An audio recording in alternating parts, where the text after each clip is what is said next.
Sekarang lo bayangin, di suatu pagi lo bangun, lo buka iPhone lo, dan lo ngecek apa yang terjadi di dunia selama lo tidur.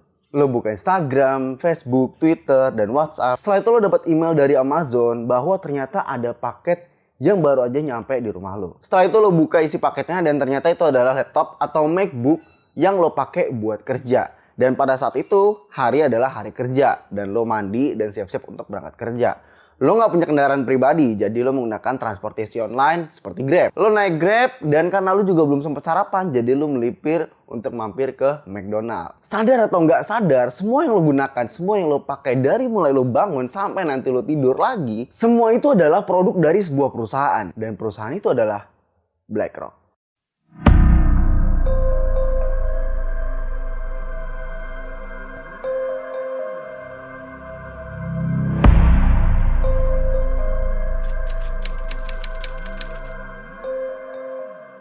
Kalau lo cari di Google siapa perusahaan terbesar di dunia, maka lo akan menemukan nama-nama familiar seperti Apple, Microsoft, Google, dan lain sebagainya. Tapi kalau lo ubah sedikit dan lo ganti ke bahasa Inggris dengan keyword a company who owns the world atau perusahaan yang memiliki dunia, maka lo akan ketemu dengan nama BlackRock. Mungkin sebagian dari lo udah pada tahu tentang BlackRock ini, tapi apa sih sebenarnya BlackRock itu siapa? Jadi BlackRock ini adalah sebuah perusahaan manajemen investasi global terbesar di dunia. Didirikan pada tahun 1988 oleh Larry Fink, yang mana dana awal perusahaan tersebut berasal dari sebuah perusahaan yang bernama Blackstone. Nah, sejak didirikannya perusahaan tersebut, BlackRock terus mengalami kemajuan setiap tahunnya. Hingga pada saat krisis global pada tahun 2008, BlackRock justru mengakuisisi sejumlah besar aset dari perusahaan-perusahaan yang mengalami kesulitan keuangan. Dengan jumlah aset yang terus bertambah dan hanya dalam kurun waktu 30 tahun, BlackRock telah berhasil mengelola aset hampir 10 triliun dolar. Kalau lo lihat total GDP dunia, itu nilainya kurang lebih hampir menyentuh 100 triliun dolar. Jadi bisa disimpulkan bahwa BlackRock berhasil menguasai 10% dari total aset yang ada di dunia.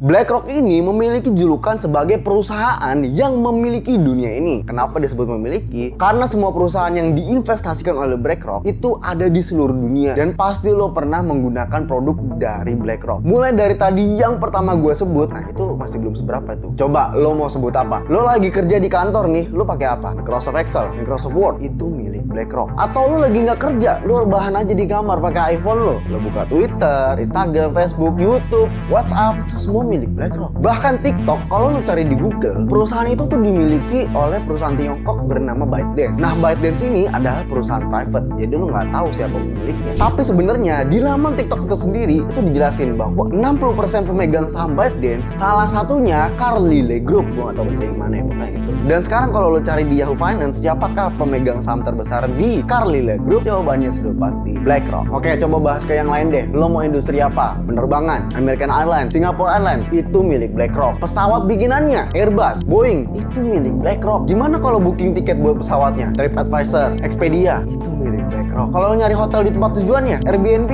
itu milik BlackRock. Lo mau industri apa deh? Industri minuman, soft drink, Coca-Cola, Pepsi, otomotif, Tesla, Ford, entertainment, Netflix, Disney, bahkan vaksin yang baru aja tahun lalu lo suntikin ke badan lo semua, Pfizer, AstraZeneca, itu semua adalah produk dari BlackRock. Di sini kan sebenarnya kalau lo lihat perusahaan ini kan sebenarnya kan saling berkompetisi. Misalkan kayak apa? Disney dengan Netflix, Coca-Cola sama Pepsi ini kan nggak pernah nyatu. Begitupun juga dengan Facebook dan Twitter, mereka nggak pernah bersatu. Tapi sebenarnya buat apa mereka bersatu? Kalau sebenarnya pemilik mereka adalah satu orang yang sama. Bagaimana dengan industri media? Kalau industri media, lu nggak perlu ngecek siapa pemilik sahamnya. Cukup lo dengerin robot-robot yang sedang berbicara di sini. Plaguing our country. The sharing of biased and false news has become all too common on social media. More alarming, some media outlets publish these same fake stories without checking facts first. The sharing of biased and false news has become all too common on social media. More alarming, some media outlets publish these things simply aren't true without checking facts first. Unfortunately, some members of the media use their platforms to push their own personal bias and agenda to control exactly what people think. And this is extremely dangerous to our democracy. This is extremely dangerous to our democracy. This is extremely dangerous to our democracy. This is extremely dangerous to our democracy. This is extremely dangerous to our democracy. This is extremely dangerous to our democracy. This is extremely dangerous to our democracy. This is extremely dangerous to our democracy. This is extremely dangerous to our democracy. This is extremely dangerous to our democracy. This is extremely dangerous to our democracy.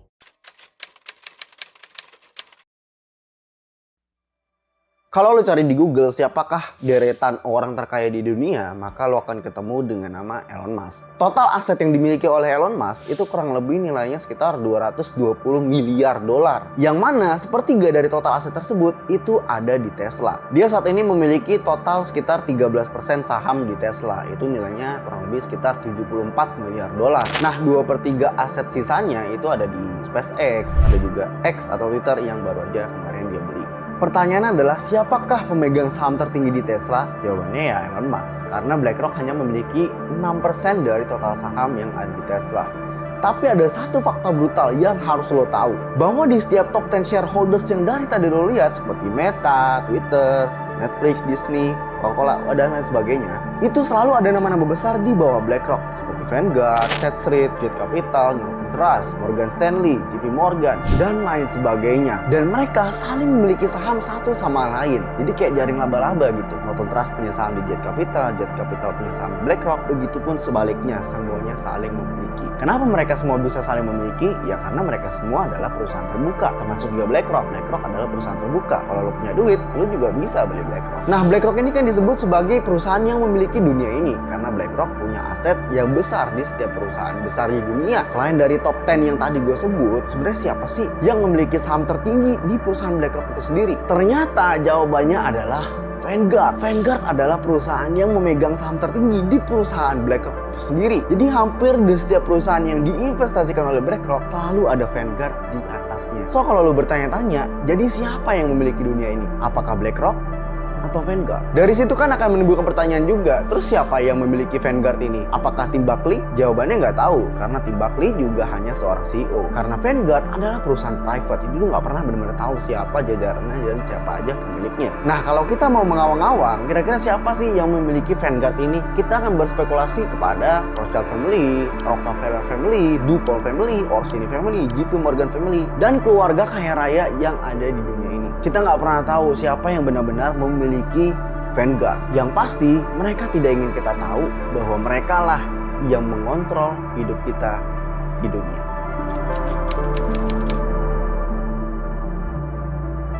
Dengan semua penjelasan tadi, sebenarnya kita tuh kayak dikasih teka-teki gitu. Jadi mereka ini nggak mau kita tahu, nggak mau dunia tahu, tapi mereka itu seolah ngasih kisi-kisi yang menunjukkan bahwa mereka itu ada.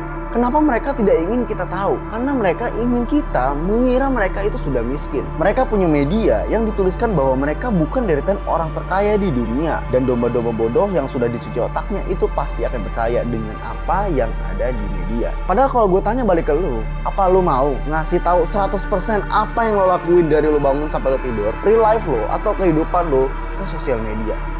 Nggak mau kan? Apalagi mereka. BlackRock ini ingin dinilai sebagai perusahaan yang peduli dengan dunia. Mereka menciptakan ESG score sebagai bentuk untuk peran kepedulian kepada lingkungan, sosial, dan pemerintahan. Semakin tinggi skor perusahaan itu, maka perusahaan tersebut berpotensi untuk mendapatkan investasi dari hedge fund seperti BlackRock, Vanguard, dan lain sebagainya. Makanya coba kalau lo pikir-pikir, itu hampir semua perusahaan besar yang ada di dunia itu mirip-mirip gitu. Kampanyenya sama, mendukung sesuatu yang sama, semua itu sesuai kemauan BlackRock atau Vanguard. Satu hal yang lucu yang mungkin lo harus tahu juga ya, BlackRock ini kan memonopoli dunia gitu. Ya begitu pun juga dengan Vanguard. Salah satu produk BlackRock itu adalah mereka punya BlackRock Solutions, yang mana itu bisa menawarkan dia solusi buat perusahaan-perusahaan yang mungkin lagi mau pelit atau mau bangkrut gitu ya. Terus juga mereka menawarkan audit juga untuk perusahaan-perusahaan tersebut. Nah, jadi BlackRock Solutions ini kan memberikan solusi kepada perusahaan-perusahaan itu. Dan lucunya, perusahaan-perusahaan tadi yang diberikan solusi dan diaudit ternyata adalah perusahaan yang juga dimiliki oleh BlackRock. Jadi semuanya itu muter-muter di BlackRock aja. Mereka bilang mereka itu peduli dengan dunia, peduli dengan lingkungan. Tapi mereka sendiri investasi besar di semua saham pertambangan, salah satunya di batu bara. Jadi bullshit lah, persetan lah dengan lingkungan, dengan sosial manusia dan lain sebagainya. Karena bagi para penguasa dunia,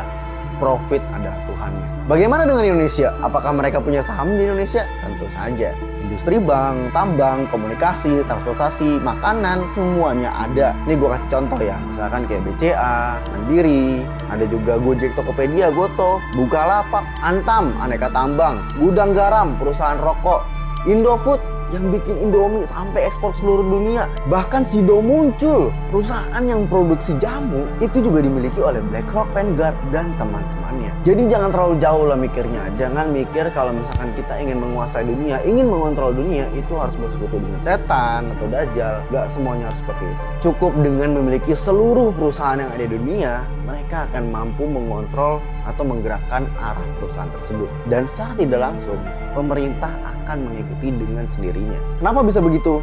Ya karena perusahaan besar ini kan salah satu pemasok terbesar untuk ekonomi negara. Mereka-mereka lah yang mendorong perekonomian di negara tersebut. Mereka juga memiliki jutaan karyawan yang menjadi faktor penentu seberapa kaya atau miskin sebuah negara dilihat dari jumlah pengangguran yang ada di negara tersebut. Terus gimana cara mereka mengontrol hidup kita? Ya dengan membentuk pola pikir kita. Dengan cara apa membentuk pola pikir kita? Manusia itu diberi pendidikan bukan untuk tahu gimana cara berpikir, tapi mereka dididik untuk tahu apa yang harus dipikir. Lantas bagaimana solusi untuk menghindari semua yang terjadi saat ini?